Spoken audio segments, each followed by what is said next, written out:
कृष्ण गोविंद हरे मुरारी, हे नाथ नारायण वासुदेव। ओम नमो भगवते वासुदेवाय।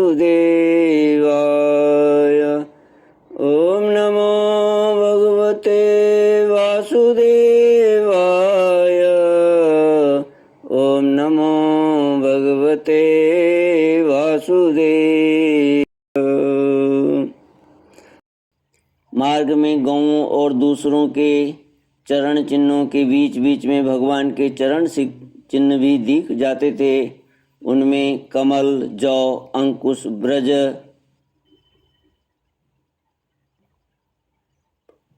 अंकुश, वज्र और ध्वजा के चिन्ह बहुत ही स्पष्ट थे। उन्हें देखते हुए वे बहुत शीघ्रता से चले। उन्होंने दूर से ही देखा कि कालियादह में कालिया नाग के शरीर से बंधे हुए श्री कृष्ण चेष्टाहीन हो रहे हैं। कुंड के किनारे पर ग्वाल बाल अचेत हुए पड़े हैं और गौएं, बैल, बछड़े आदि बड़े आतर स्वर से डकरा रहे हैं। यह सब देखकर वे सब गोप अत्यंत व्याकुल और अंत में मूर्छित हो गए। गोपियों का मन अनंत गुण गण निलय भगवान श्री कृष्ण के प्रेम के रंग में रंगा हुआ था। वे तो नित्य निरंतर भगवान के सौहार्द, उनकी मधुर मुस्कान, प्रेम भरी चितवन तथा मीठी वाणी का ही स्मरण करती रहती थीं। जब उन्होंने देखा कि हमारे प्रियतम श्याम सुंदर को काले सांप ने जकड़ रखा है, तब उनके हृदय में बड़ा ही दुख और बड़ी ही जलन हुई। अपने प्राण वल्लभ जीवन सर्वस्व के बिना उन्हें तीनों लोग सूने दिखने लगे। माता यशोदा तो अपने लाडले लाल के पीछे कालियादह में कूदने ही जा रही थीं, परंतु गोपियों ने उन्हें पकड़ लिया। उनके हृदय में भी वैसी ही पीड़ा थी। उनकी आंखों से भी आंसुओं की झड़ी लगी हुई थी। सबकी आंखें श्री कृष्ण के मुख कमल पर लगी थीं। जिनके शरीर में चेतना थी वे ब्रजमोहन श्री कृष्ण की पूतना वध आदि की प्यारी प्यारी ऐश्वर्य की लीलाएं कह कह कर यशोदा जी को धीरज बनाने लगी। किंतु अधिकांश तो मुर्दे की तरह पड़ी ही गई थीं। परीक्षित, नंद बाबा आदि के जीवन प्राण तो श्री कृष्ण ही थे। वे श्री कृष्ण के लिए कालियादह में घुसने लगे। यह देखकर श्री कृष्ण का प्रभाव जानने वाले भगवान बलराम जी ने किन्हीं को समझा बुझाकर, किन्हीं को बलपूर्वक और किन्हीं को उनके हृदय में प्रेरणा करके रोक दिया। परीक्षित, यह सांप के शरीर से बंध जाना तो श्री कृष्ण की मनुष्यों जैसी एक लीला थी। जब उन्होंने देखा कि ब्रज के सभी लोग स्त्री और बच्चों के साथ मेरे लिए इस प्रकार अत्यंत दुखी हो रहे हैं और सचमुच मेरे सिवा इनका दूसरा कोई सहारा भी नहीं है, तब वे एक मुहूर्त तक सर्प के बंधन में रहकर बाहर निकल आए। भगवान श्री कृष्ण ने उस समय अपना शरीर फुलाकर खूब मोटा कर लिया। इससे सांप का शरीर टूटने लगा। वह अपना नागपाश छोड़कर अलग खड़ा हो गया और क्रोध से आग बबूला हो अपने फण ऊंचा करके फुफकारे मारने लगा। घात मिलते ही श्री कृष्ण पर चोट करने के लिए वह उनकी ओर टकटके लगाकर देखने लगा।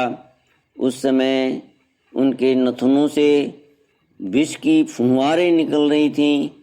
उसकी आंखें स्थिर थीं और इतनी लाल लाल हो रही थीं मानो भट्टी पर तपाया हुआ खपड़ा हो। उसके मुंह से आग की लपटें निकल रही थीं।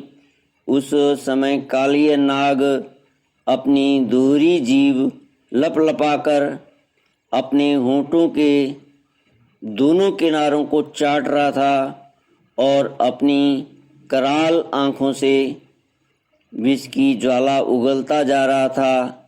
अपने वाहन गरुड़ के समान भगवान श्री कृष्ण उसके साथ खेलते हुए पैंतरा बदलने लगे और वह सांप भी उन पर चोट करने का दांव खेलता हुआ पैंतरा बदलने लगा।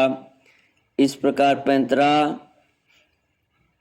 बदलते बदलते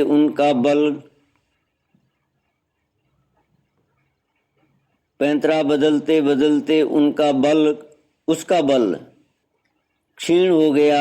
तब भगवान श्री कृष्ण ने उसके बड़े बड़े सिरों को तनिक दबा दिया और उछलकर उन पर सवार हो गए। कालिया नाग के मस्तकों पर बहुत ही लाल लाल मणियां थी। उनके स्पर्श से भगवान के सुकुमार तलुओं की लालिमा और भी बढ़ गई थी।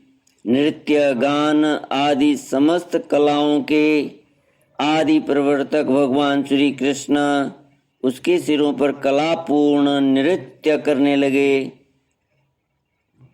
भगवान के प्यारे भक्त गंधर्व सिद्ध देवता चारण और देवांगनाओं ने जब देखा कि भगवान नृत्य करना चाहते हैं तब वे बड़े प्रेम से मृदंग ढोल नगाड़े आदि बाजे बजाते हुए सुंदर सुंदर गीत गाते हुए पुष्पों की वर्षा करते हुए और अपने को निछावर करते हुए भेंट ले लेकर उसी समय भगवान के पास आ पहुँचे।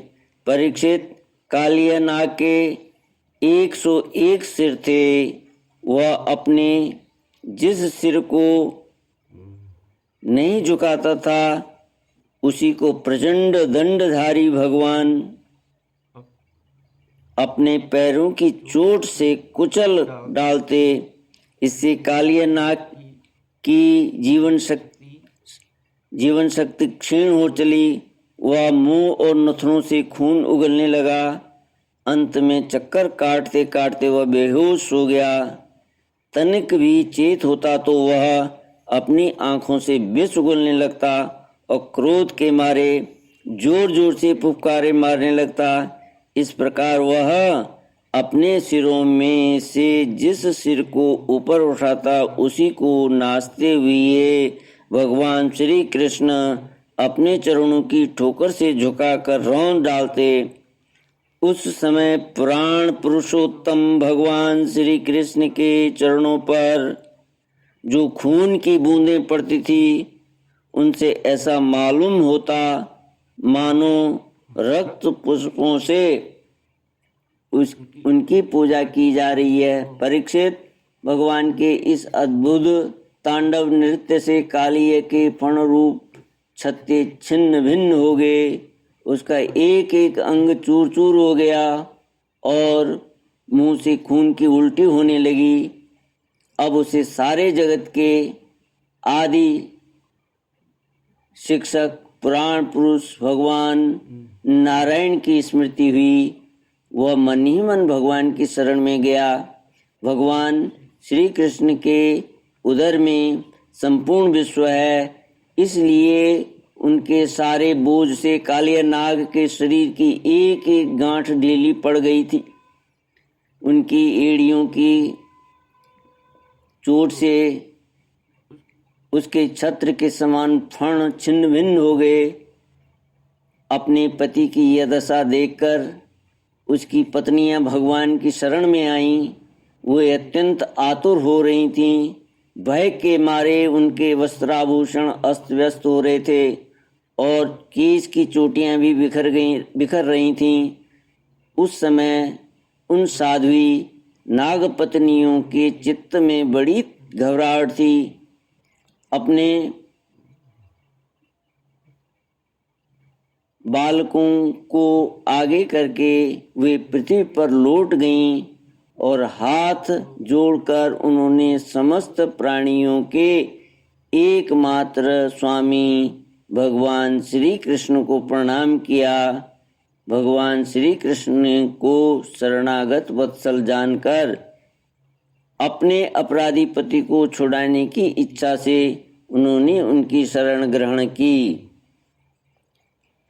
श्री कृष्ण गोविंद हरे मुरारी, हे नाथ नारायण वासुदेव। नागपत्न्य ऊचुः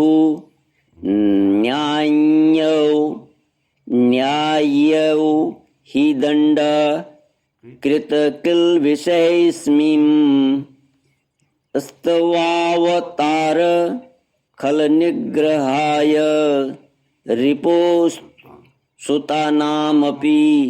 तुल्यदृष्टेः धत्सेदमं फलमेवानुशंसन।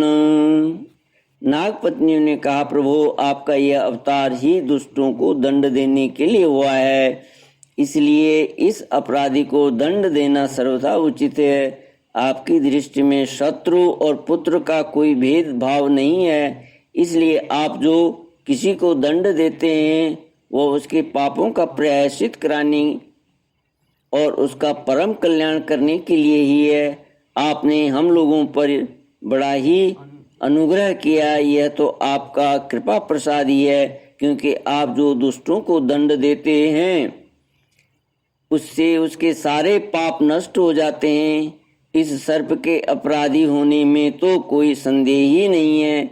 यदि यह अपराधी न होता तो इसे सर्प की योनि ही क्यों मिलती। इसलिए हम सच्चे हृदय से आपके इस क्रोध को भी आपका अनुग्रह ही समझती हैं। अवश्य ही पूर्व जन्मों में इसने स्वयं मान रहित होकर और दूसरों का सम्मान करते हुए कोई बहुत बड़ी तपस्या की है, अथवा सब जीवों पर दया करते हुए इसने कोई बहुत बड़ा धर्म किया है, तभी तो आप इसके ऊपर संतुष्ट हुए हैं। क्योंकि सर्व जीव स्वरूप आपकी प्रसन्नता का यही उपाय है। भगवान, हम नहीं समझ पाते कि यह इसकी किस साधना का फल है जो यह आपके चरण कमलों की धूल का स्पर्श पाने का अधिकारी हुआ। आपके चरणों की रज इतनी दुर्लभ है कि उसके लिए आपकी अर्धांगिनी लक्ष्मी जी को भी बहुत दिनों तक समस्त भोगों का त्याग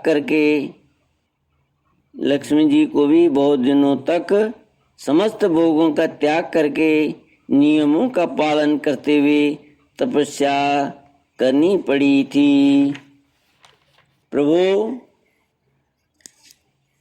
जो आपके चरणों की धूल की शरण ले लेते हैं वे भक्तजन स्वर्ग का राज्य या पृथ्वी की बादशाही नहीं चाहते, न वे रसातल का ही राज्य चाहते और न तो ब्रह्मा का पद ही लेना चाहते हैं। उन्हें अणिमा आदि योग सिद्धियों की भी चाह नहीं होती, यहाँ तक कि वे जन्म मृत्यु से छुड़ाने वाले कैवल्य मोक्ष की भी इच्छा नहीं करते। स्वामी, यह नागराज तमोगुणी योनि में उत्पन्न हुआ है और अत्यंत क्रोधी है, फिर भी इसे आपकी वह परम पवित्र चरण रज प्राप्त हुई जो दूसरों के लिए सर्वथा दुर्लभ है तथा जिसको प्राप्त करने की इच्छा मात्र से ही संसार चक्र में पड़े हुए जीव को संसार के वैभव संपत्ति की तो बात ही क्या, मोक्ष की भी प्राप्ति हो जाती है। श्री कृष्ण गोविंद हरे मुरारी, ये नाथ नारायण।